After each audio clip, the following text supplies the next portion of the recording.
Assalamualaikum warahmatullahi wabarakatuh. Saya kembali di danau, ya, danau yang sangat bersejarah.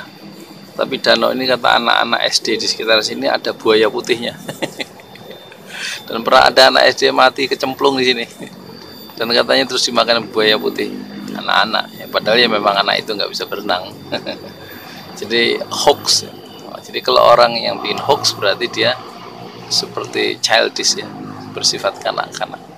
Oke, jangan lupa subscribe dulu ya. Amal soleh supaya dapat pahala. Pencet itu subscribe 1 2 3 4 5 ya. Hiji 2 3 4 5. Siji loro telu papat 5 1 2 3 4 5. Wahid itsnain thalatha arba'a khamsa. Matur nuwun sangat. Syukran katsir, thank you very much. Terima kasih, matur nuwun sangat. Nuhun, atur nuhun. Nah, saya mau bicara mempersoalkan Atta Halilintar. Video yang kedua ini. Dia kemarin kita coba di video pertama itu mencoba melacak sanad spiritual, ya. Sambungan roh spiritual itu dari mana? Itu kesimpulannya dari motivator agung, yaitu Syekh Azhari At-Tamimi, sehingga bapaknya Muhammad Jundullah Halilintar memakai At-Tamimi, guru spiritualnya, menjadi nama anak pertamanya, yaitu At-Tamimi Halilintar atau Atta Halilintar, yang bergerak berproduksi YouTube seperti samudra yang bergelora dan tiada henti. Itulah Atta Halilintar, raja, the king of YouTubers, raja YouTuber terbesar abad ini dari Indonesia. Tetapi saya mencoba melihat sisi yang lain. Itu sorry Mr. Atta Halilintar. Soal kemewahan hidup yang ditampakkan di ratusan YouTube-nya itu. Mobil mewah, ya, mobil mewah, pakaian mewah, kemudian rumah mewah. Sebenarnya dalam sejarah Islam yang ditinggalkan oleh pribadi besar dalam sejarah Islam, legacy mereka bukan kekayaan mereka, tapi kedermawanan mereka. Misalnya Utsman bin Affan sedekah untuk dakwah langsung 4.000 dinar. 4.000 kali 2 juta itu 8 miliar rupiah sekali sedekah. Berarti dia kaya, tapi tidak muncul kekayaan di dalam sejarah. Yang muncul adalah kedahsyatannya dia berjuang untuk dakwah Islam supaya menjadi hidup sehidup-hidupnya dengan hartanya yang melimpah dan disedekahkan di jalan Allah. Kemudian ketika Umar bin Khattab ketinggalan sholat asar berjamaah, ya, tidak meninggalkan sholat tapi ketinggalan sholat berjamaah salah satu rakaatnya, jadi dia masbuk, orang yang menyusul, ya, di dalam sholat berjamaah. Kemudian dia menyedekahkan hartanya. Berapa itu? 200.000 dinar.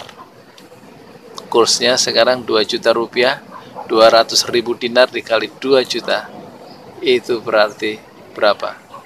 400, ya, miliar rupiah. Inilah legacy orang-orang yang keimanannya kuat dan keimanan mereka beroperasi di dalam harta mereka, di dalam pribadi mereka, di dalam struktur kepribadian mereka.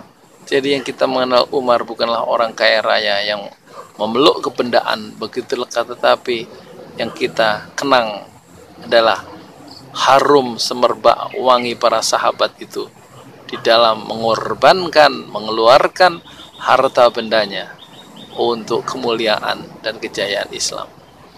Ini yang tidak nampak di dalam kepribadian dan kiprah seorang Atta Halilintar.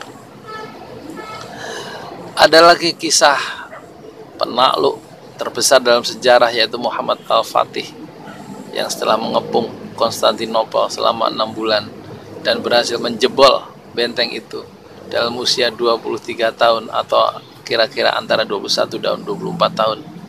Sejarawan tidak sepakat soal umurnya, tapi masih muda.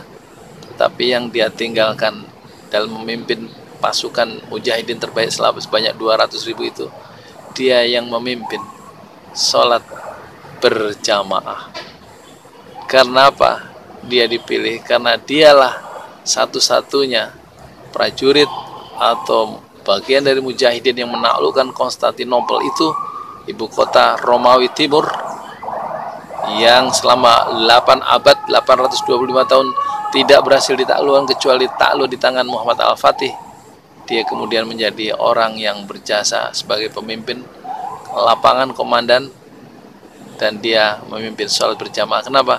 Karena dari mudanya sejak balik sampai umur sekitar 24, dia tidak pernah meninggalkan sholat tahajud setiap malam. Tidak pernah satu malam pun dia meninggalkan sholat sunnah tahajud. Ini pemuda hebat dalam sejarah, yaitu Muhammad Al-Fatih.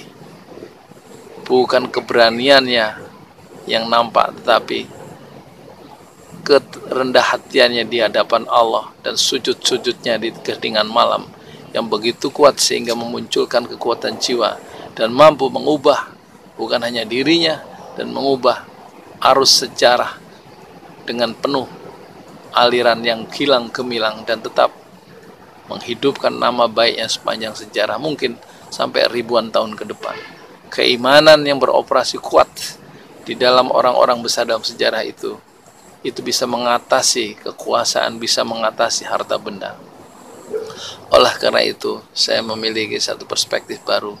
Rumah yang dimiliki oleh Atta Halilintar di Pondok Indah seharga 25 miliar itu sebaiknya disedekahkan untuk rumah atau pesantren tahfiz Al-Quran untuk yatim piatu dan dibiayai sepenuhnya oleh Atta Halilintar. Diwakafkan rumah itu menunjukkan beroperasinya sebuah keimanan yang kuat di dalam diri Atta Halilintar, di dalam seluruh pembuluh-pembuluh darah yang terhalus yang mengaliri ujung rambut hingga ujung kuku dari Atta Halilintar dengan darah penuh keimanan dan ketulusan untuk perjuangan dan kemuliaan Islam di Indonesia.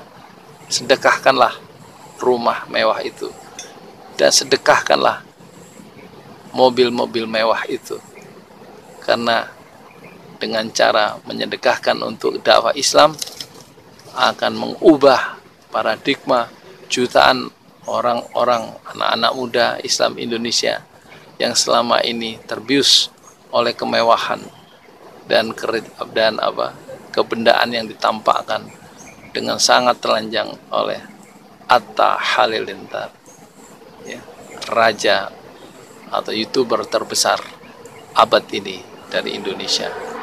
Jadi saya melihat ada persoalan serius, ya, dalam pendekatan seorang Atta Halilintar dalam memproduksi video-video yang akan mengokohkan dia sebagai raja YouTuber di Indonesia, yaitu hilangnya sisi ruhani, sisi spiritual yang seharusnya lebih ditonjolkan, sisi kesolehan yang mendekati para sahabat-sahabat besar atau orang-orang besar dalam sejarah Islam yang dikenang bukan karena kekayaannya, tapi karena kedermawanannya, karena kesolehannya, karena ketulusannya, karena pengorbanannya untuk Islam dan untuk umat Islam yang dipimpin, yang hidup di masanya.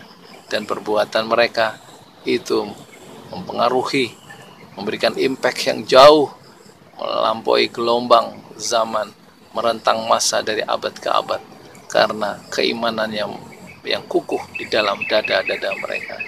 Disinilah saya kira Atta Halilintar haruslah berpikir kembali dalam perspektif sejarah orang-orang yang penuh dengan keimanan dan kemuliaan. Billahi taufik wal hidayah. Wassalamualaikum warahmatullahi wabarakatuh.